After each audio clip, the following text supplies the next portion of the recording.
Live at Flip kita bekerja sama dengan Relief. Kita hari ini bakalan ngobrol lebih santai karena kan ini long weekend ya. Jadi kita bakalan lebih santai ngobrolnya, lebih tentang personal development, tentang nanti bakal banyak cerita-cerita motivasional dan hopefully bisa bikin Sabtu teman-teman ini semuanya lebih insightful dan juga bermanfaat gitu. Sebelumnya aku mau kenalin diri dulu. Aku Sarah Sylvia dari Flip sebagai Employer Branding Specialist.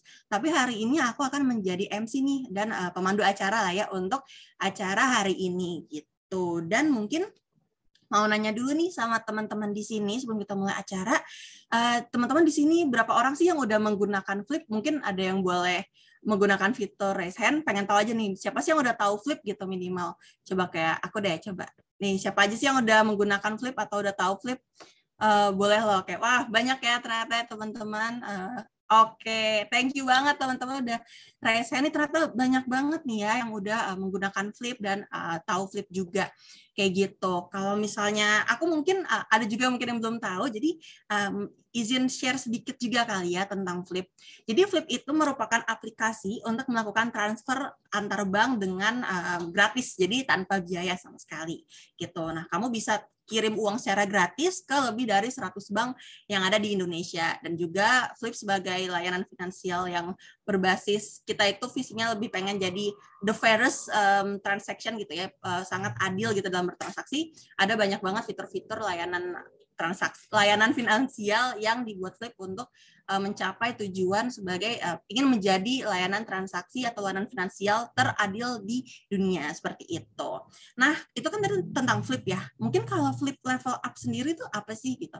Jadi Flip Level Up ini merupakan sebuah wadah untuk sharing session ya dari Live at Flip untuk meningkatkan pengetahuan seputar karir dan juga personal development di dunia profesional gitu. Jadi nggak cuma secara karir, tapi secara personal development, teman-teman bisa networking juga gitu. Mungkin mau flashback sedikit, sebelumnya kita pernah ngelakuin Flip Level Up untuk product management, terus nanti kemarin juga sempat untuk engineering, dan hari ini kita mau lebih santai, kita bakal ngobrolin spesial banget sama Relief gitu ya. Kita kerja sama Relief kali ini untuk ngobrolin hal yang sifatnya selain technical skills, ternyata perlu juga loh untuk bisa punya mental yang kuat nih di dunia kerja gitu. Dan aku juga bakalan sharing tentang Relief ya. Mungkin teman-teman ada yang pastinya aku tahu lah ya, banyak banget nih pasti udah tahu sama Relief, karena Relief salah satu psychology company yang well known banget gitu ya. Jadi aku akan share sedikit. Relief itu merupakan aplikasi kesehatan mental nomor 1 di Indonesia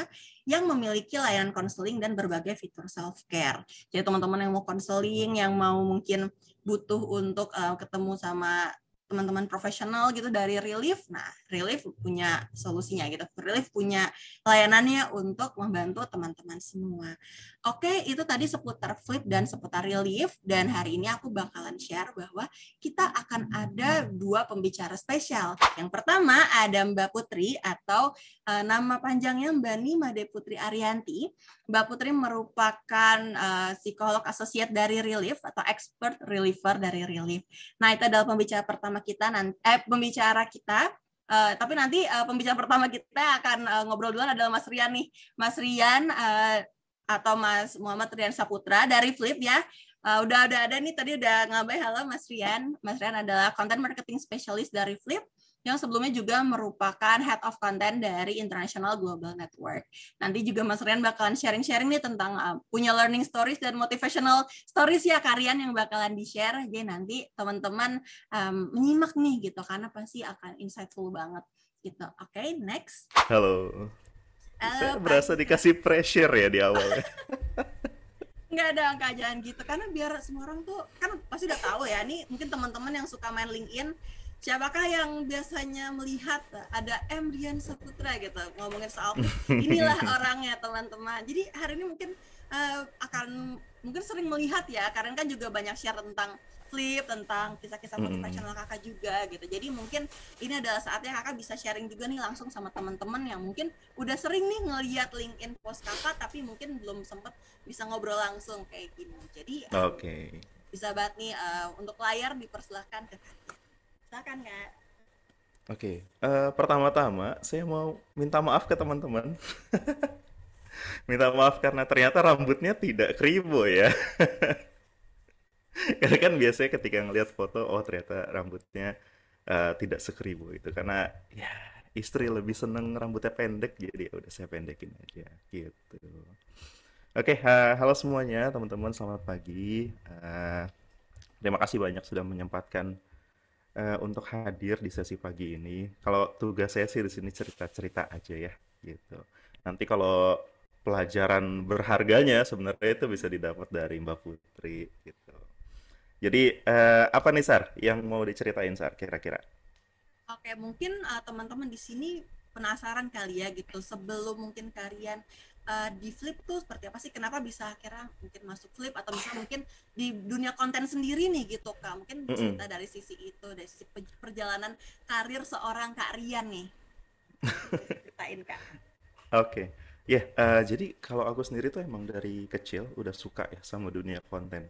Lebih tepatnya konten dan dunia iklan gitu. Bahkan sampai ada satu momen di mana setiap hari Minggu itu ngitungin iklan baru apa aja yang muncul, konten apa aja yang menarik dari iklan-iklan TV dan lain sebagainya gitu. Dan itu alhamdulillah terus berlanjut sampai dunia kuliah, sampai akhirnya masuk dunia kerja. Dan puncaknya adalah saat masuk International Global Network, ada tempatku bekerja sebelumnya gitu. Di sana aku berlaku sebagai head of content, mencoba ngebantu teman-teman yang ada di sana untuk mengelola konten di berbagai macam media sosial dari 4 acara MUN yang dibuat di sana. Nah, namun seiring perjalanan waktu, aku ngerasa eh, apa namanya, pergerakan, bukan pergerakan sih lebih tepatnya, pertumbuhanku terlalu cepat sampai akhirnya nggak sempat merasakan dunia teknikal yang benar-benar komprehensif. Dan di situ adalah momentum ngerasa gagal untuk pertama kalinya. Jadi kalau kan kita sehari ini tuh ngomongin kegagalan ya gitu ya. Nah, aku sendiri tuh ngelihat kegagalan tuh ada dua jenis. Yang pertama, kegagalan yang berasal dari diri sendiri. Jadi ngerasa diri sendiri itu gagal apa segala macam. Atau kegagalan yang kedua yang memang ada tolak ukurnya dari luar. Oh ini tuh gagal, ini tuh nggak achieve dan lain sebagainya. Nah di tahap pertama ini, saat di International Global Network, aku ngerasa gagal yang gagal yang dari diri sendiri itu tadi. eh aku ngerasa ketika jadi head of content di sana, nggak banyak hal teknikal yang aku tahu, tapi quote and quote sok-sokan ngedirect orang dan lain sebagainya gitu kan. Lama-kelamaan jadi ngerasa kerdil sendiri, kok gini ya, kok apa namanya, ketika ada yang nanya soal technical, gue nggak ngerti sama sekali cara jawabnya gimana. Akhirnya cuma bermodalkan baca buku dan lain sebagainya gitu. Selama kelamaan kan itu juga jadi nggak sehat buat diri sendiri. Akhirnya memutuskan untuk kayaknya harus belajar dari awal deh. Kayaknya harus mencoba benar-benar mempelajari teknik dari awal biar nggak ngerasain perasaan yang kayak gini lagi. Nah, setelah lama merasakan itu, didorong tuh sama momentum adanya COVID pada saat itu. Emosional ceritanya. Jadi didorong sama kondisi COVID pada saat itu karena tempat kerja sebelumnya di International Global Network itu bergerak di bidang MICE. Kami bikin event di berbagai macam negara. Eh, Event terpaksa tertunda dan banyak tantangan yang terjadi pada saat itu, dan itu mau nggak mau jadi ngedorong aku untuk sekalian aja deh nyoba karir baru gitu kan, karena event ini lagi banyak banget kendalanya, lagi banyak banget tantangannya.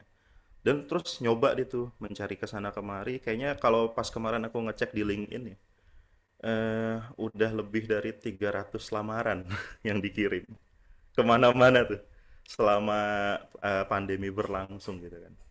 Hingga akhirnya ada Flip yang dengan baik hati mau menerima, tapi tetap dengan perasaan aneh pada saat itu. Kenapa?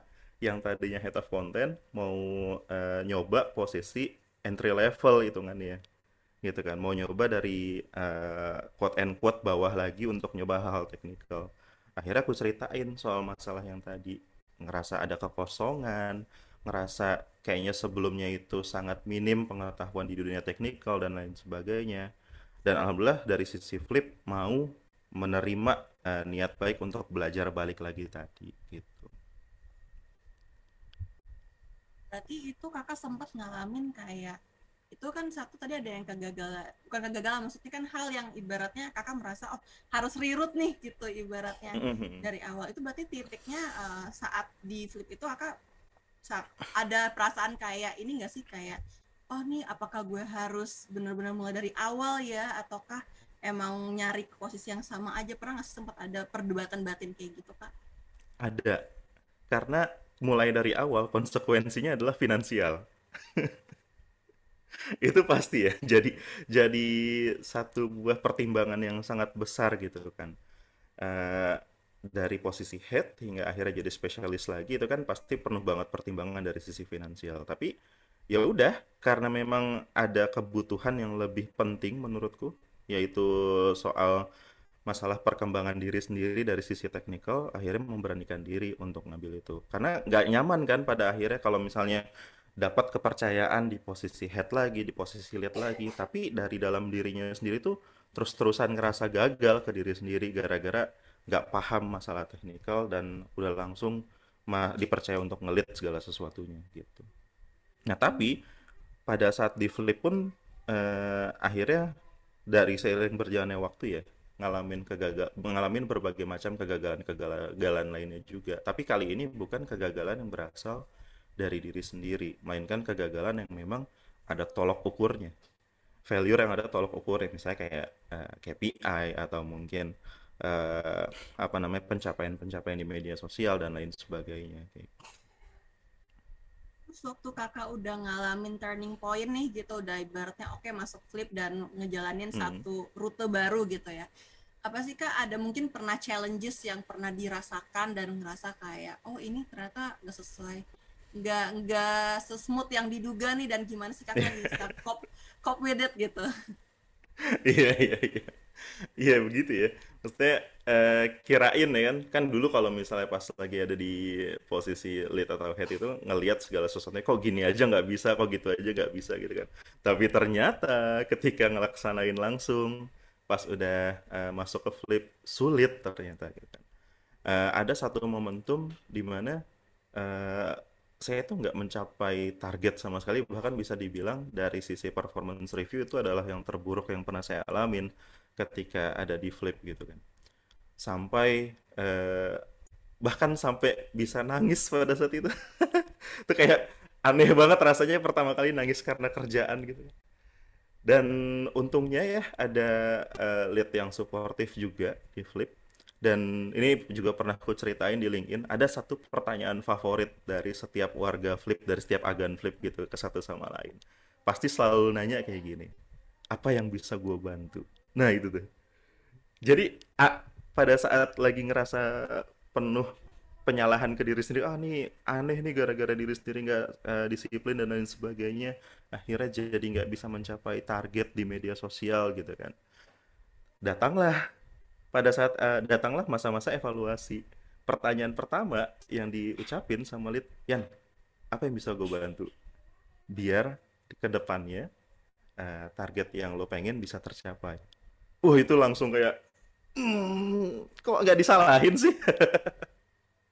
Karena kan dalam pikiran udah ngerasanya wah ini bakal diomel-omelin nih, bakal disalahin ya apa segala macamnya. Ternyata bukan disalahin, tapi ya emang dikasih kenyataan, fakta bahwa yang kemarin tuh nggak berhasil loh. Tapi habis itu bukan disalahin atau gimana, justru malah ditanya apa yang bisa dibantu. Ya ya udah, habis itu ngucapin deh, aku share, dia nih lagi ngerasa penat aja kepala dan lain sebagainya karena ngerasa gagal apa segala macamnya gitu kan, karena hasil engagement dan lain sebagainya yang didapat nggak sesuai sama ekspektasi. Nah di sana dikasih info sama lead, eh, lo tahu nggak sih kalau misalnya kita itu punya layanan konsultasi yang kerja sama Relief. Nah di situ baru pertama kali tahu dan akhirnya nyoba make gitu ya salah satu layanannya, konsultasi sama psikolog yang disediakan sama Relief. Dan di situ jadi benar-benar bisa paham akhirnya. Oh, ini tuh ternyata akar permasalahannya. Terus dikasih metode gimana caranya biar bisa menyelesaikan ketika nanti suatu saat nanti ngalamin hal-hal serupa dan lain sebagainya. Dan alhamdulillahnya ya, nggak butuh waktu lama setelah kejadian buruk itu, bisa bangkit lagi, bisa ngebuat campaign yang benar-benar bisa dinikmatin sama banyak orang, bisa ngebuat campaign yang menyenangkan banyak pihak. Mungkin teman-teman ada yang pernah ngeliat atau ada yang pernah ikutan ya. Pada saat itu tuh sempat bikin yang namanya flip game. Jadi saat itu dunia lagi dihebohkan dengan serial dari Korea yang bernama Squid Game.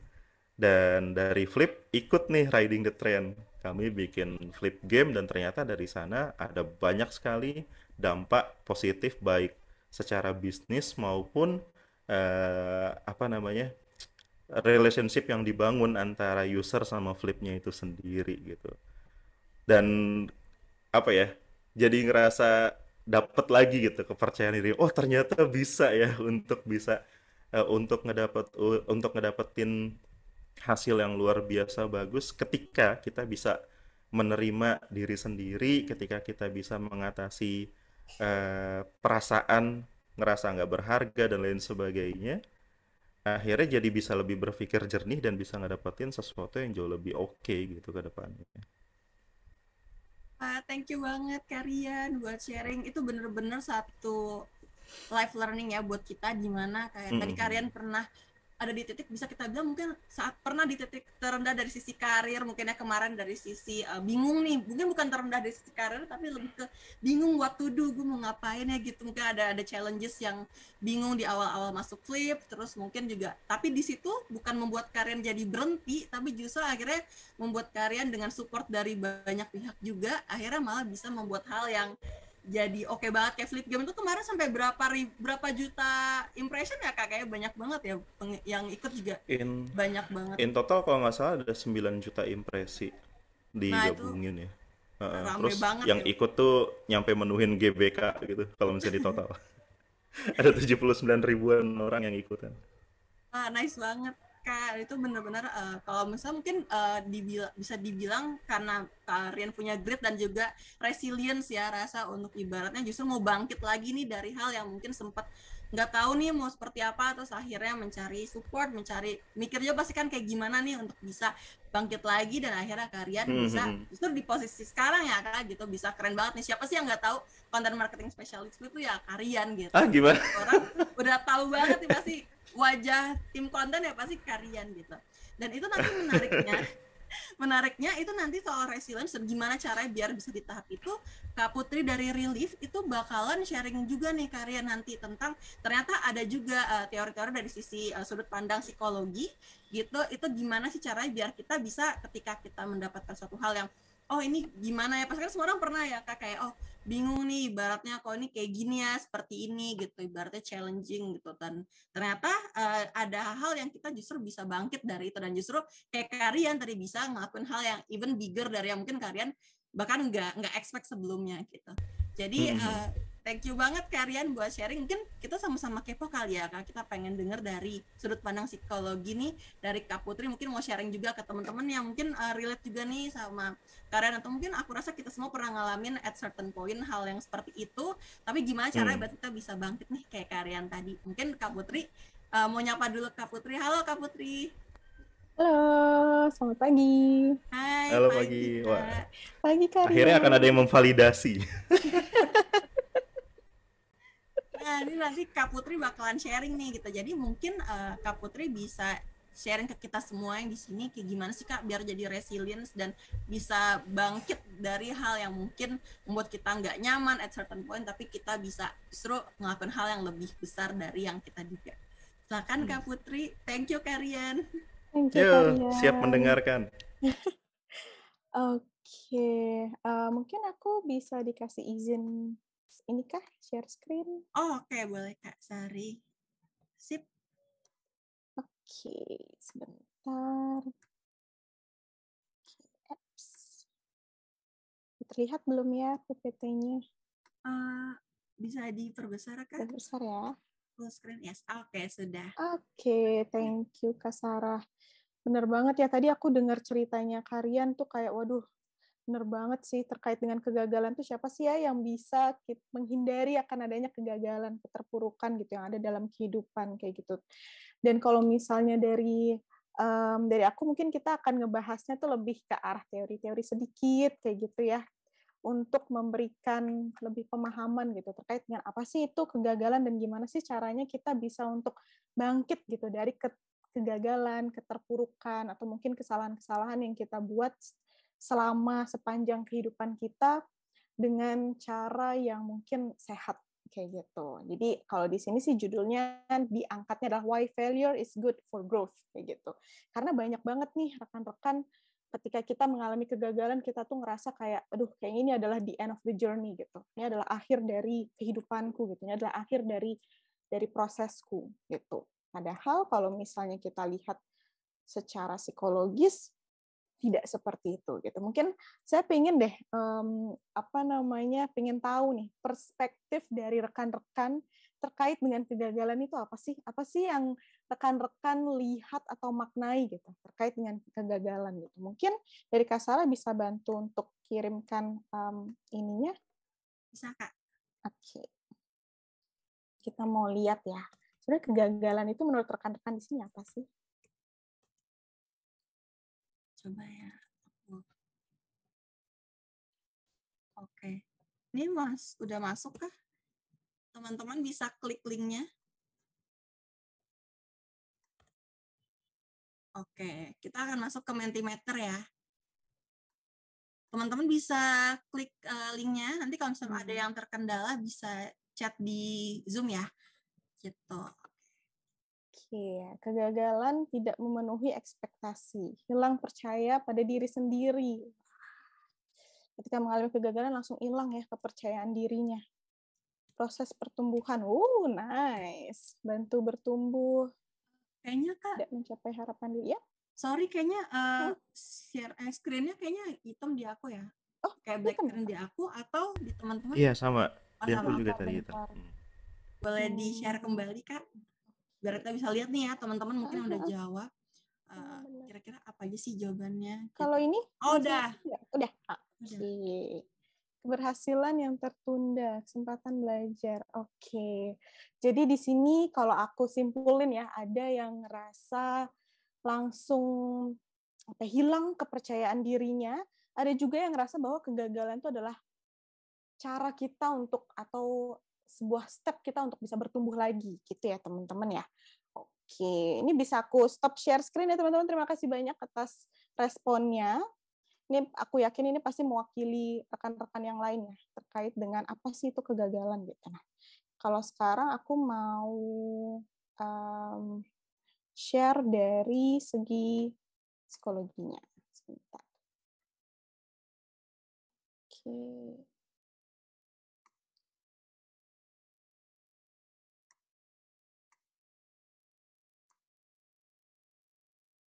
Ups, ini apa ya? PPT ya yang aku share. Ini udah PPT belum? Ini di buku PDF, ya? Kak. Bentar. Iya, Salah klik. Teman-teman kalau mungkin mau baca itu mungkin referensi ya kayak buku yang John Maxwell ya. John C. Maxwell, ya. Betul. Teman-teman mungkin ya kalau mau baca-baca bukunya juga tadi mungkin bisa sekalian jadinya menginfokan. Wah, boleh minta judul bukunya, Kak? Ada yang nanya boleh. tadi. Nanti di terakhir ya aku kasih ini ya. Jadi tungguin ya teman-teman bakalan di-spill sama Kak Putri nih. Silakan Kak Putri. Oke, udah terlihat ya yang ini ya PPT-nya ya. Oke deh. Nah, ini ya kalau misalnya kita ngomongin dari segi psikologisnya gitu. Secara naluri manusia gitu ya, secara kemanusiaannya kita pasti memang dari waktu ke waktu itu namanya manusia gitu ya, pasti akan menghadapi namanya kegagalan, namanya kesulitan, namanya masalah, karena itulah hidup gitu. Kalau misalnya dari berbagai literatur yang membahas tentang kegagalan, kalau misalnya aku simpulkan itu, kegagalan itu didefinisikan sebagai suatu hal yang terjadi karena adanya ketidaksesuaian antara target atau tujuan yang kita udah ingin kita capai atau yang ingin kita targetkan kayak gitu dengan hasil dari usaha yang kita lakukan. Kalau tadi kan Karian membahas bahwa kegagalan itu ada dua bentuk ya, dan aku setuju sih dengan itu.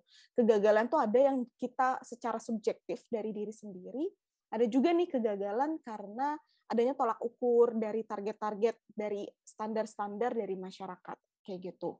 Dan kalau misalnya secara keseluruhan memang lebih kepada ketika kita udah menentukan sebuah target atau sebuah tujuan, usaha yang kita lakukan tuh belum mencapai itu, kayak gitu. Jadi kalau misalnya secara analoginya tuh kayak ups and down, kayak gitu ya. Dan di sini sebenarnya kita bisa ngelihat gitu secara psikologis ketika kita mengalami kegagalan, ketika kita melakukan sebuah kesalahan, atau kita mungkin mengalami keterpurukan entah dari berbagai faktor, kita tuh secara psikologis ada yang namanya proses berpikir nih rekan-rekan. Dan proses berpikir itu kita tuh sangat erat kaitannya dengan cognitive distortion, atau yang namanya adalah kesalahan berpikir gitu. Di mana kita tuh punya kecenderungan berpikir yang mungkin sedikit tidak rasional, kayak gitu ya, yang akhirnya membesarkan ketakutan kita untuk mengalami kegagalan lagi. Ketika kita takut akan kegagalan, kita akhirnya jadinya stuck di satu tempat.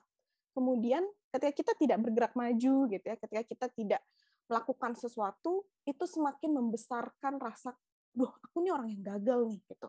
Dan bahkan mungkin ketika kita hanya stuck di satu tempat, orang lain juga mungkin melihat kita sebagai orang yang gagal, gitu. Karena salah satu sumbernya adalah dari cognitive distortion ini. Gitu. Mungkin di sini rekan-rekan bisa melihat ya, bentuk ini salah satu ya, ada beberapa bentuk cognitive distortion, ini aku masukin beberapanya aja.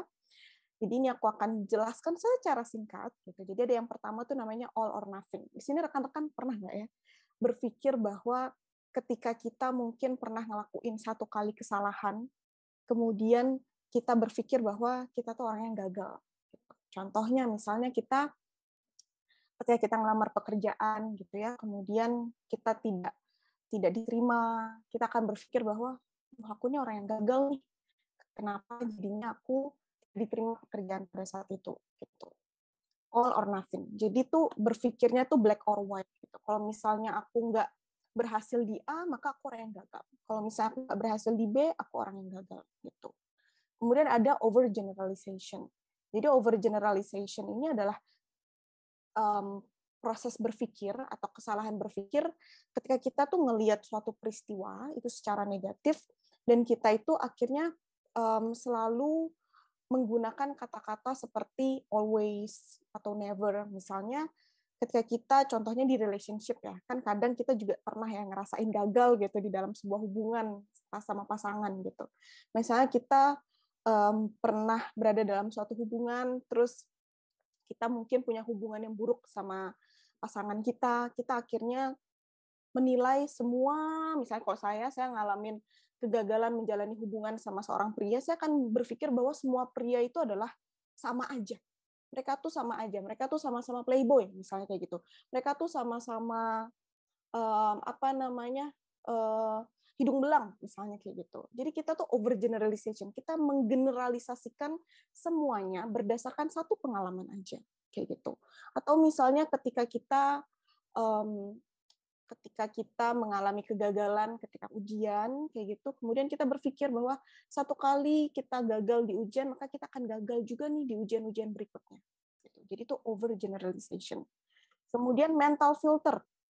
Mental filter di sini itu adalah suatu bentuk pikiran ketika kita itu hanya fokus pada hal-hal yang negatif yang terjadi dalam hidup kita, kayak gitu. Kita akan selalu berpikir tentang kegagalan-kegagalan yang kita punya. Padahal dalam kehidupan kita kan nggak selalu gagal ya rekan-rekan. Gitu. Kita pasti ada yang namanya ups and down tadi. Kita mungkin ada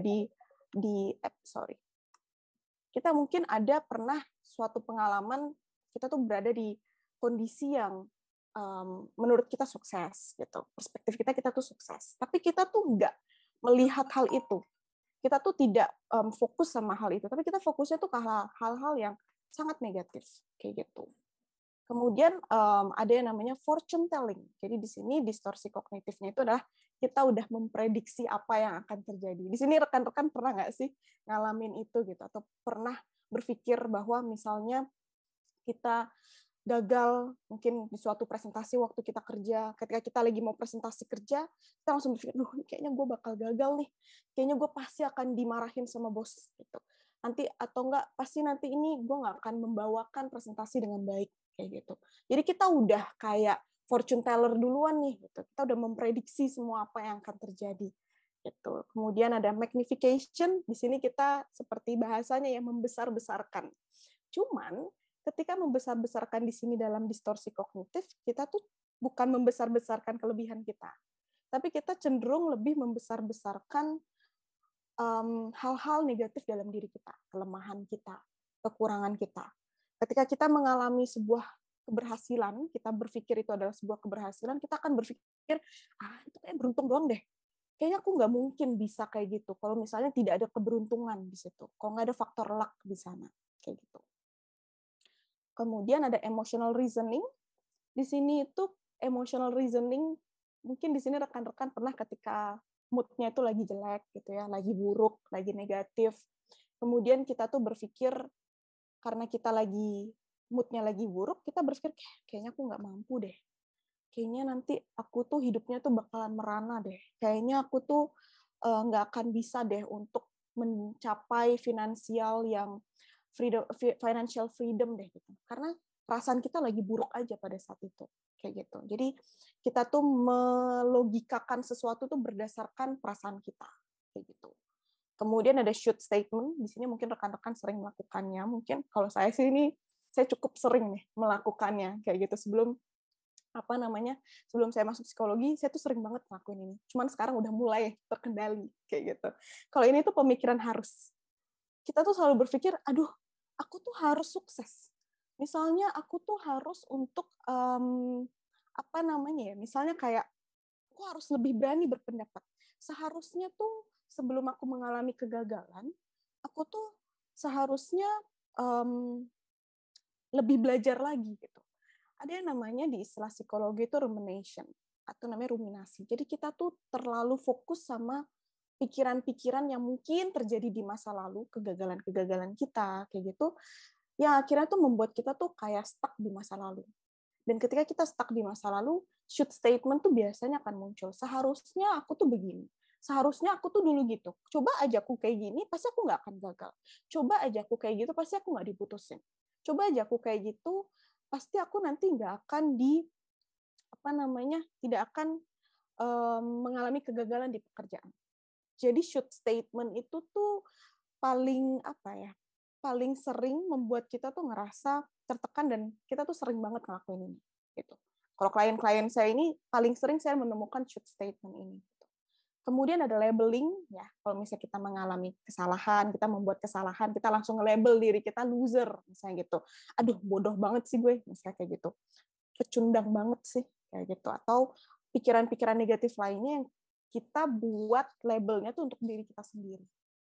Atau yang terakhir adalah jumping to conclusion gitu. Jadi distorsi kognitif ini adalah saat kita membuat kesimpulan tanpa kita tuh tidak punya bukti yang benar-benar mendukung. Contohnya misalnya ketika kita lagi ada presentasi di tempat kerja kayak gitu, kemudian hasil presentasinya itu buruk. Kemudian kita besoknya mau presentasi lagi. Kita akan menggunakan peristiwa sebelumnya itu dasar dari ketika kita akan melakukan presentasi ini. Pasti ini gagal nih. Pasti nanti atasan tuh nggak akan setuju nih sama presentasi hari ini. Pasti nanti rekan-rekan itu akan berpikir bahwa aku tuh nggak kompeten kayak gitu berdasarkan peristiwa sebelumnya kayak gitu.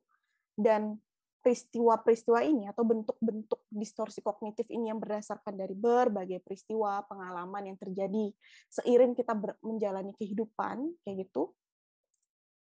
Apakah ini dari diri kita sendiri atau apakah ini kita ngelihat dari orang lain gitu ya. Ini yang sebenarnya ngebuat kita tuh menjadi ngerasa sangat takut, ngerasa sangat cemas, bahkan ada yang ngarah sampai ke arah depresi gitu karena berbagai bentuk pikiran-pikiran yang dimiliki gitu. Dan biasanya sih emosi-emosi yang dirasakan gitu ya ketika kita ngalamin kegagalan, pasti yang pertama pesimis gitu ya. Kita pasti percaya bahwa kita tuh tidak akan bisa gitu di masa depan. Pasti masa depan tuh terlihat sangat suram kayak gitu. Dan kita cenderung untuk melakukan sabotase, self-sabotage gitu. Mungkin di sini rekan-rekan sering dengar gitu ya terkait dengan hal ini, di mana kita tuh punya pola pikir, mindset di mana kita itu tidak bisa untuk mendapatkan apa yang kita inginkan, atau kita tidak bisa mencapai hal yang kita inginkan, jadinya kita benar-benar stuck gitu, tidak tahu harus melakukan apa. Frustrasi, kecemasan gitu ya, kemudian ngerasa rendah diri dan sulitan mengendalikan emosi kayak gitu. Sulit untuk kita manage emosi kita, manage stres kita sendiri kayak gitu. Jadi rasanya itu kalut. Mau ngelakuin ini nggak bisa, yang biasanya mungkin kita dengan nonton Netflix gitu ya, kita bisa lebih baik, itu nggak bisa kayak gitu. Karena berbagai emosi-emosi negatif yang dirasakan ketika kita mengalami kegagalan gitu. Dan kenapa ya kegagalan itu kok rasanya menyakitkan banget sih kayak gitu? Karena ketika seseorang mengalami kegagalan, kita itu kan punya punya standar tertentu gitu. Kita ngerasa kita tuh udah berupaya, kita ngerasa kita udah berusaha dengan maksimal, tapi tetap aja kita gagal gitu dalam meraih kesuksesan. Jadi ada berbagai aspek dalam diri kita yang terluka, percaya diri, rasa bangga gitu ya, pride gitu. Kemudian malu gitu ketika kita benar-benar terpaksa untuk berhenti gitu karena kita ngerasa bahwa kok kayaknya nggak akan bisa nih, kok kayaknya aku nggak akan bisa nih untuk meraih apa yang sebenarnya aku inginkan, kok kayaknya tuh susah banget untuk mencapai hal itu. Mencapai kesuksesan, definisi kesuksesanku tuh kok kayaknya susah banget. Kok harus naik turun gitu jalannya, berbelok-belok, kok nggak nyampe-nyampe rasanya. Kayak gitu. Dan di sini secara psikologi ada yang namanya locus of control gitu. Jadi sebenarnya locus of control itu adalah ketika seberapa yakin ya kita sebagai individu itu memiliki atau mempunyai perspektif tentang hubungan sebab akibat yang menentukan keberhasilan dan kegagalan gitu di dalam hidup kita. Di sini mungkin rekan-rekan bisa melakukan refleksi diri. Apakah rekan-rekan di sini cenderung locus of control yang eksternal ataupun internal?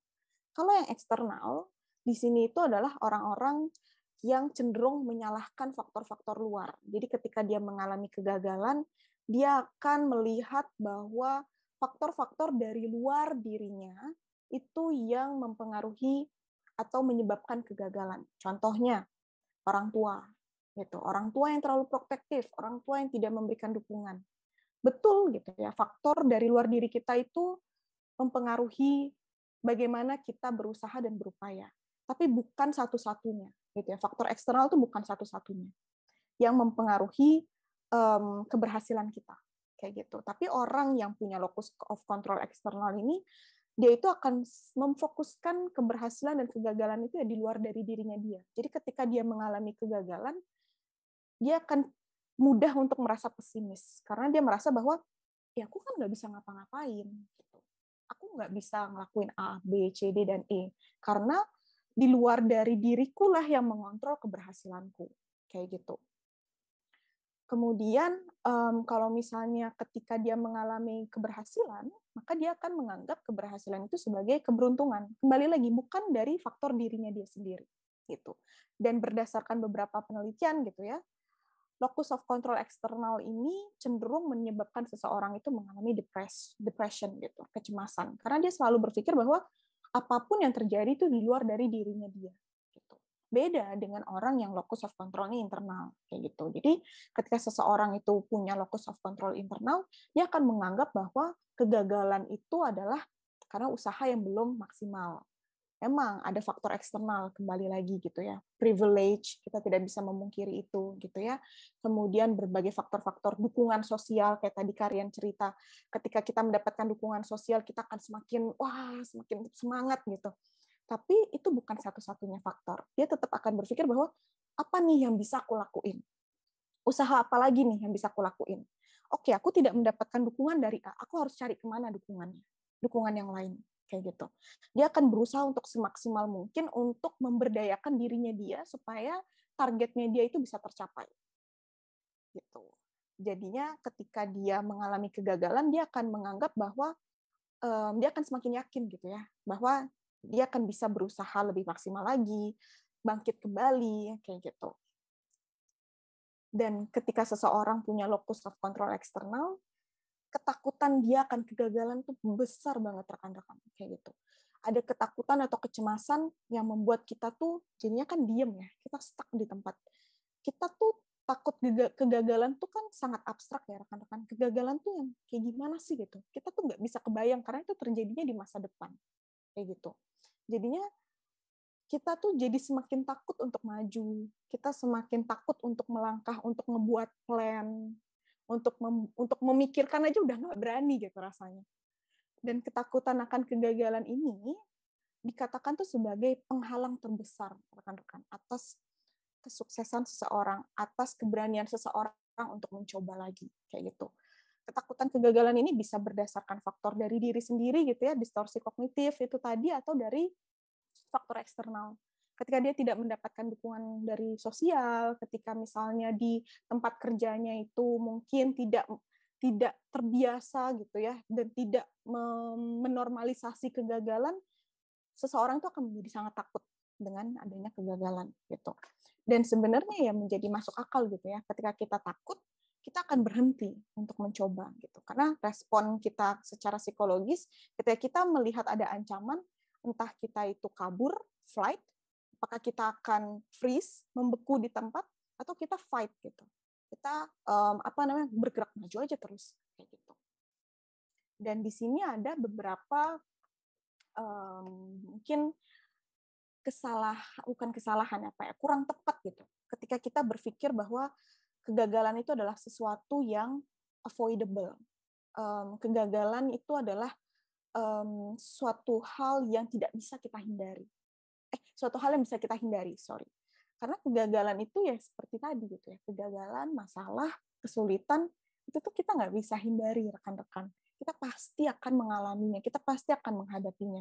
Jadi akan sedikit tidak irasional ketika kita itu akan menghindari kegagalan terus. Karena ketika kita menghindari dari kegagalan, kita nggak akan pernah mencoba. Nggak ada trial and error di sana. Kayak gitu. Dan seseorang itu ketika berpikir failure, kegagalan itu adalah peristiwa, itu juga sebenarnya bukan peristiwa. Karena kegagalan itu adalah proses. Kayak misalnya Karian tadi ya cerita gitu, bahwa ketika dia mengalami kegagalan, kemudian dia mencoba lagi, ternyata masih ada kesulitan-kesulitan lagi nih di kedepannya. Dan berdasarkan Maxwell ini mengatakan bahwa kita akan terus mengalami kesulitan, kegagalan sampai akhir hayat hidup kita. Gitu. Karena kalau misalnya kita tidak ups and down, hidupnya itu bukan hidup. Kayak gitu. Dan people think failure is objective, but it's not. Gitu. Jadi kegagalan itu sangat subjektif, rekan-rekan.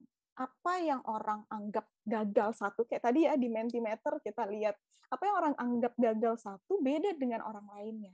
Gitu. Jadinya ketika rekan-rekan ngerasa bahwa, aduh ini aku udah gagal nih, aku harus berhenti. Gitu. Maka perspektif itulah yang rekan-rekan bawa gitu. Apakah rekan-rekan ketika mengalami kesulitan menganggap itu kegagalan atau justru tantangan? Itu tergantung dari perspektifnya rekan-rekan. Kayak gitu. Kemudian people think failure is the enemy, bukan kegagalannya gitu ya, tapi bagaimana kita mempersepsikan kegagalan itu sebenarnya yang kadang itu perlu untuk kita evaluasi lagi. Kayak gitu. Ketika kita menganggap kegagalan itu adalah sebagai tantangan kita untuk bertumbuh, tadi ada tuh ya di Mentimeter, kegagalan itu adalah proses kita untuk bertumbuh. Maka dia tidak akan berhenti di sana. Bukan kegagalannya yang ngebuat berhenti, tapi perspektifnya dia. Gitu. Kemudian irreversible, jadi kegagalan itu adalah, sebenarnya kegagalan itu kan bukan sebuah hal yang garis lurus gitu. Tapi itu ya udah naik turun aja jalannya. Satu langkah kecil, kegagalan itu kita anggap kayak batu kerikil-kerikil. Kalau misalnya kita bawa motor atau kita jalan kaki, itu sebagai rintangan yang kecil-kecil. Ada rintangan kecil, mungkin ada peristiwa yang besar banget gitu ya yang terjadi dalam kehidupan kita nganggap itu sebagai tantangan yang besar kayak gitu. Tapi kita tetap harus maju jalannya gitu. Karena itu adalah proses kehidupan. Dan people think failure is a stigma. Di sini tuh banyak banget ya. Saya tuh melihat kalau mungkin di budaya timur gitu ya. Klien-klien saya juga ketika dia mengalami kesulitan, kegagalan, orang tuanya itu akan langsung ngecap sesuatu, label-label, memberikan label-label itu. Jadinya ketika dia sudah terbiasa untuk berpikir seperti itu, dia menginternalisasi, dia meyakini bahwa memang aku tuh orang yang gagal. Ketika aku tidak bisa untuk masuk, misalnya apa, fakultas kedokteran, aku orang yang gagal. Karena adanya standar dan ekspektasi tertentu dari faktor luar, dari faktor lingkungan. Kayak gitu. Padahal tidak seperti itu. Mistakes are not permanent markers gitu. Karena kesalahan itu ya bukan tanda kita secara permanen. Kayak gitu. Dan yang terakhir adalah people think failure is final. Failure kembali lagi gitu ya. Kegagalan adalah sebuah proses, bukan ujungnya gitu. Keberhasilan, kegagalan. Mungkin di sini rekan-rekan pernah baca buku judulnya Mindset. Di sana penulisnya itu si Dweck membahas tentang growth mindset dan fixed mindset. Ketika seseorang punya mindset yang bertumbuh, dia akan melihat tantangan, kesalahan, kegagalan itu adalah sebagai kerikil-kerikil atau tantangan-tantangan di dalam hidupnya dia untuk mencapai sesuatu yang menurut dia itu bermakna, meaningful, kayak gitu. Tapi ketika dia punya fixed mindset, dia akan berpikir, ya udah, aku ketika mengalami kegagalan itulah diriku. Dia akan menggunakan mindset yang tetap gitu ya, bahwa apapun yang dia capai tidak akan bisa berhasil ketika dia mengalami satu kesalahan atau satu kegagalan gitu. Kan mungkin udah berulang kali mengalami kegagalan bisa juga punya pikiran yang seperti itu. Di sini rekan-rekan pernah baca ya tentang Tata Company. Jadi ini adalah salah satu perusahaan terbesar dan tertua di India gitu ya, perusahaan multinasional. Jadi di sini perusahaannya itu membuat award namanya Dare to Try Award gitu. Jadi di sini perusahaan Tata itu menciptakan Dare to Try Award itu untuk memberikan penghargaan justru bukan kepada orang-orang dengan ide yang berhasil gitu, tapi ide yang gagal gitu. Misalnya dalam artian tidak berhasil pada saat itu, kayak gitu. Dan sebenarnya ini adalah cara yang cara yang bagus gitu untuk memberikan sinyal kepada orang-orang bahwa we are okay with the failure, kayak gitu. Dan di sini kalau misalnya saya ngelihat tadi ya dari Flip itu saya suka banget sama videonya gitu, video pengantar yang dari Flip. Di sana di akhir-akhir ada kalimat bahwa selalu menghadapi masalah, dan ketika sudah besar sampai sekarang pun Flip, perusahaan yang sudah besar sampai sekarang, punya mindset bahwa pasti akan ada tantangan-tantangan nih di kedepannya. Mungkin kita akan mengalami kegagalan-kegagalan di kedepannya gitu. Tapi itu akan dianggap sebagai sebuah tantangan kayak gitu. Jadi ini adalah sebuah mindset dari perusahaan yang sangat sangat bagus kayak gitu ya, yang mengencourage orang bukan untuk gagal tapi menghargai usahanya, menghargai effort dari para karyawannya kayak gitu. Dan kembali lagi gitu bahwa it's all in how you look at it, the failure kayak gitu. Tidak ada yang bisa menghindari kegagalan, dan pada dasarnya bukan pengalaman kegagalan ya yang hancurin semangat kita. Coba deh rekan-rekan amatin.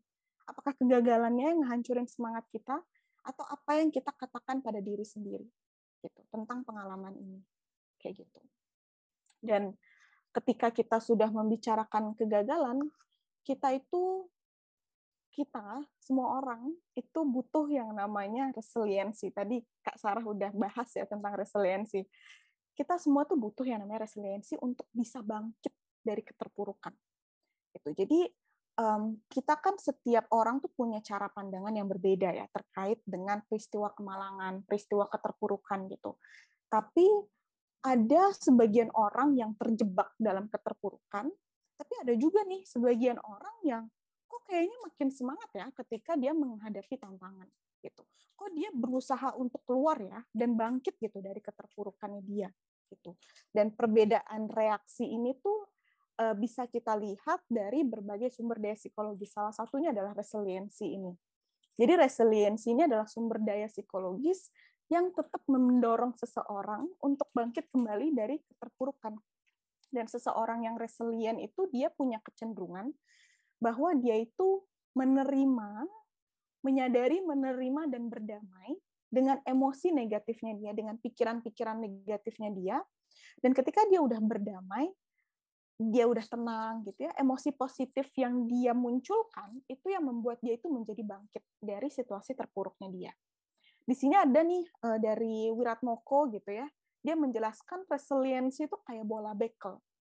Jadi ketika seseorang yang resilient itu jatuh, dia itu kayak bola bekel. Jadi semakin dia jatuh, semakin keras, itu akan melambung semakin tinggi. Kayak gitu. Jadi seseorang yang resilient itu akan memantul dan naik kembali dengan cepat saat terjatuh. Kayak gitu. Dan ini ada beberapa tanda, sign seseorang punya resiliensi. Rekan-rekan coba amati dan refleksi ke diri sendiri gitu ya. Jadi seseorang yang punya resiliensi, dia itu punya kompetensi yang personal, standar yang tinggi dan sangat ulet, gigih banget orangnya. Jadi dia itu punya perasaan, dia itu merasa sebagai orang yang mampu mencapai tujuan walaupun dalam situasi kemunduran atau kegagalan gitu ya. Kemudian dia itu akan berusaha melakukan yang terbaik dalam menghadapi setiap tantangan dalam hidup. Apakah orang yang resiliensi itu bisa stres? Bisa banget. Tapi dia itu bisa untuk melakukan coping terhadap stresnya dia. Dia bisa ngelola stresnya dia. Dia udah tahu nih cara-cara dia untuk bisa mengelola stresnya dia gitu. Stres ada dua cara bentuk coping stress, ada emotional focus coping stress atau problem focus coping stress kayak gitu. Dia udah tahu nih, kalau masalahnya gini, sumber masalahnya gini, aku pakai coping stress yang apa ya? Kayak gitu. Dan itu pun berdasarkan trial and error gitu, berdasarkan pengalaman-pengalamannya dia sebelumnya. Jadi penting banget kita itu belajar dari kegagalan kayak gitu. Dan orang yang resilient itu juga punya penerimaan yang positif ya terhadap perubahan dan kemampuan menjalin hubungan yang aman dengan orang lain. Jadi orang yang resilient itu menerima masalah secara positif dan dia itu masalahnya itu tuh cenderung tidak mempengaruhi kehidupan sosialnya dia dengan orang lain. Ada ya ketika kita lagi punya masalah, kita tuh jadinya memberikan negatif vibe gitu ke orang di sekitar kita gitu. Dan itu kan justru akan ngebuat kita tuh makin low, makin low, makin low lagi. Tapi orang yang resilient itu dia akan bisa untuk memisahkan gitu. Oh ini masalahnya tuh ini nanti kalau misalnya aku mau hang out sama teman-temanku jangan deh sampai ngebawa negatif vibe itu kayak gitu.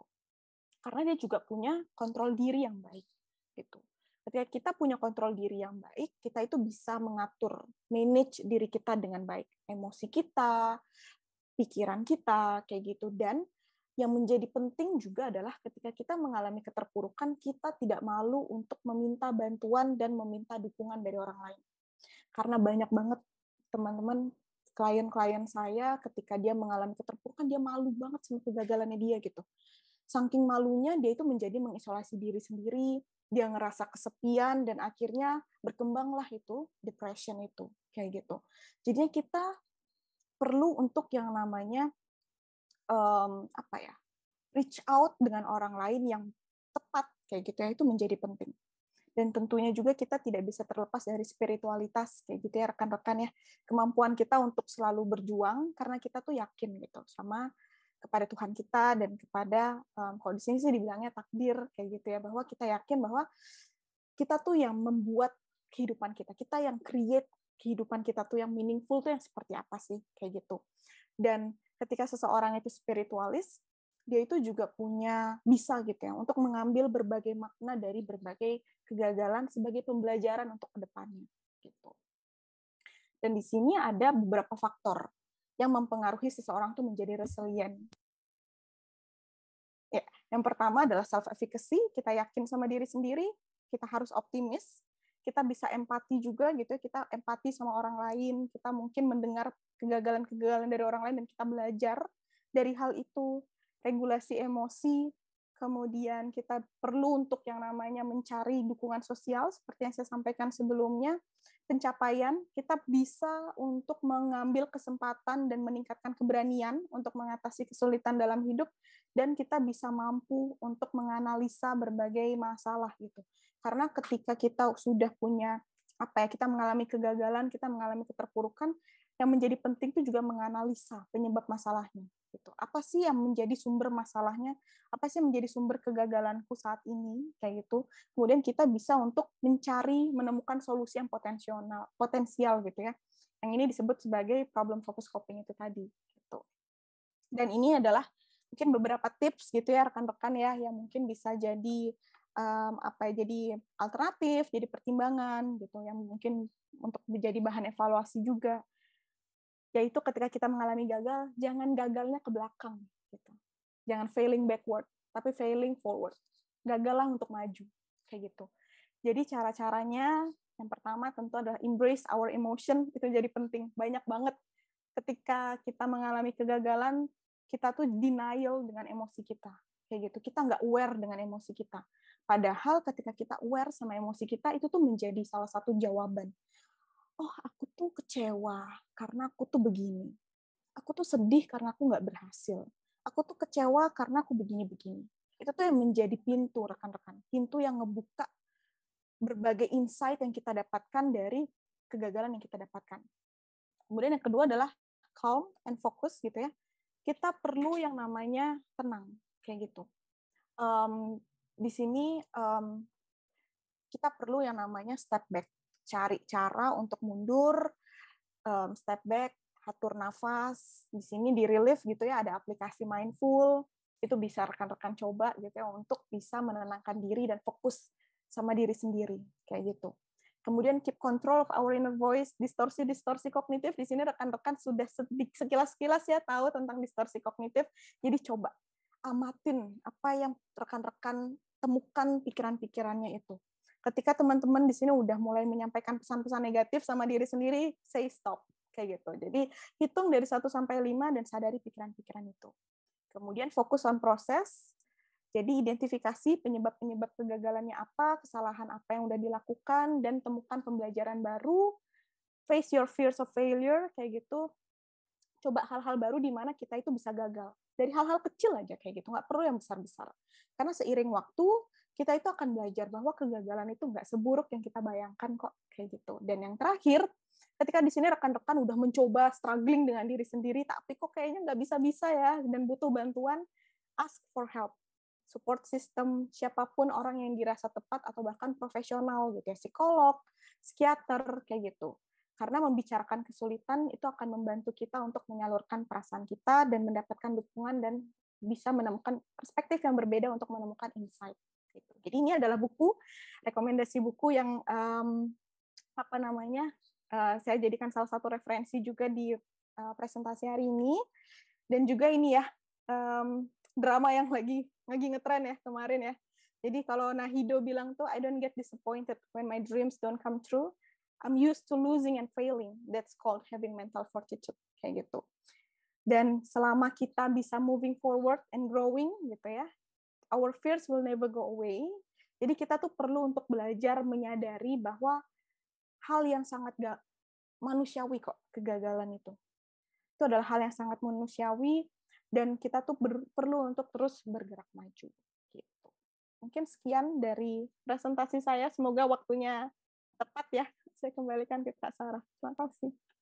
Thank you Kak Putri. Wah, ini mixed feeling mungkin teman-teman juga sambil ngelihat di chatnya. Aku juga sendiri personally ya, karena juga kelihatan ada senyum-senyum nih Dita. Kita relate banget. Mungkin boleh kasih virtual applause dulu kita. Teman-teman, materinya bagus banget. Kak Putri, thank you so much.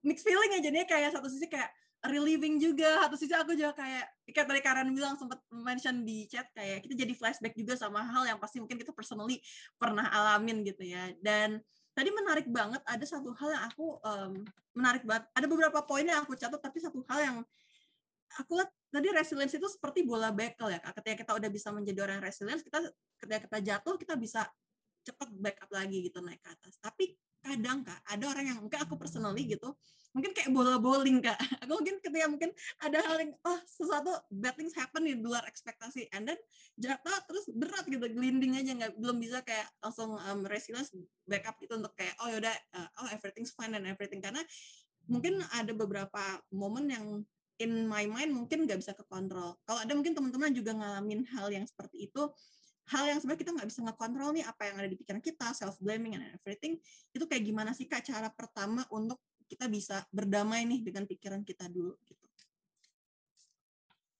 Oke. Mungkin kalau misalnya dari aku sih, self-awareness itu jadi penting banget ya Kak ya, kayak gitu.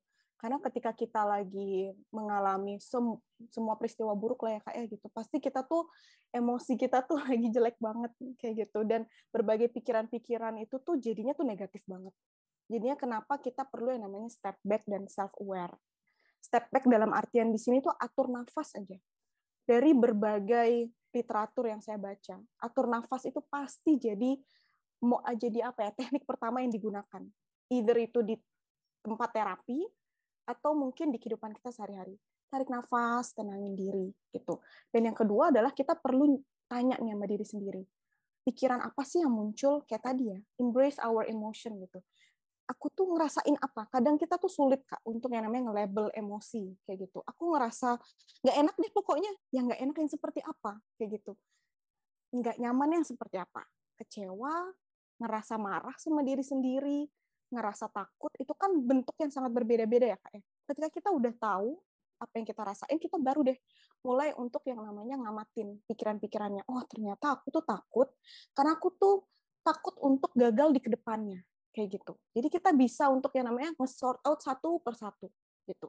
Makanya ketika nanti rekan-rekan mungkin counseling gitu ya, kita ngelakuin counseling, di sana rekan-rekan itu akan dilatih untuk melakukan refleksi gitu, bukan dilatih ya, tapi dimunculkan gitu, dibiasakan untuk menanyakan ke diri sendiri.